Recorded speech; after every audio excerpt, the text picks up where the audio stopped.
Sur la scène internationale maintenant, il y a d'autres développements en lien avec les menaces d'annexion du Groenland par les États-Unis. L'administration Trump continue de mettre de la pression sur l'Union européenne. Et Sabrina, les alliés européens n'entendent pas reculer. Au contraire, ils se préparent à riposter.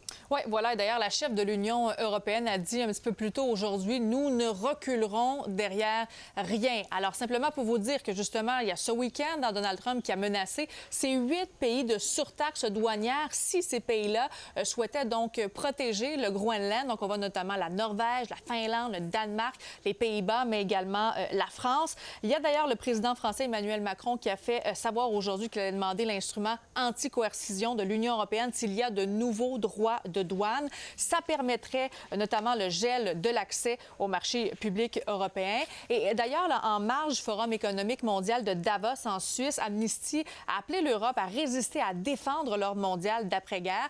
Il y a Copenhague et Nuuk qui ont proposé d'envoyer une mission de l'OTAN au Groenland. Donc, on le voit, la menace de surtaxe a mis le feu aux poudres à l'Union européenne.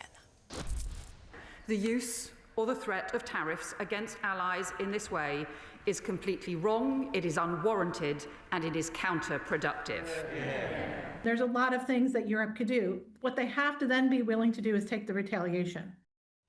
Bon, et là maintenant, dans un message qu'a envoyé Donald Trump au premier ministre norvégien, alors il a dit que son désir, en fait, d'annexer le Groenland viendrait du fait qu'il n'avait pas reçu le prix Nobel de la paix. Il aurait écrit qu'il ne se sentait donc plus obligé de penser uniquement à la paix. Donc, déclaration quand même assez surprenante du président américain. Pendant ce temps-là, il y a le secrétaire au Trésor américain qui a prévenu l'Union européenne de ne pas prendre des mesures contre les États-Unis. On l'écoute.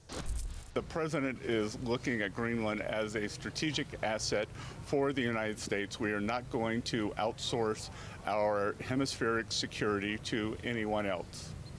Great. I think that'll probably be the last one for today, guys. Thanks very much. That's all. About the Europeans, this question. I think it would be very unwise. So thank you. Great.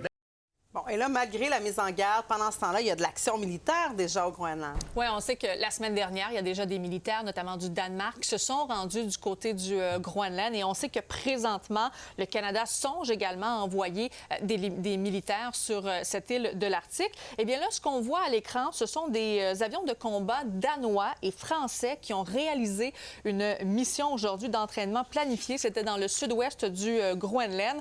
Alors, le but, en fait, c'était vraiment de regarder comment ça se passait au niveau du territoire aujourd'hui du Groenland, pendant qu'on voit des images, en fait, ces manifestations qui ont eu lieu ce week-end, parce que les gens du Groenland ne veulent pas se faire annexer par les États-Unis. D'ailleurs, ça va rester dans la discussion tout au courant de la semaine parce qu'il y aura beaucoup de rencontres cette semaine, notamment les ministres des Finances du G7 qui vont se rencontrer mercredi. Il y a un sommet extraordinaire qui est prévu au niveau de l'Union européenne dans les prochains jours. Merci, Sabrina.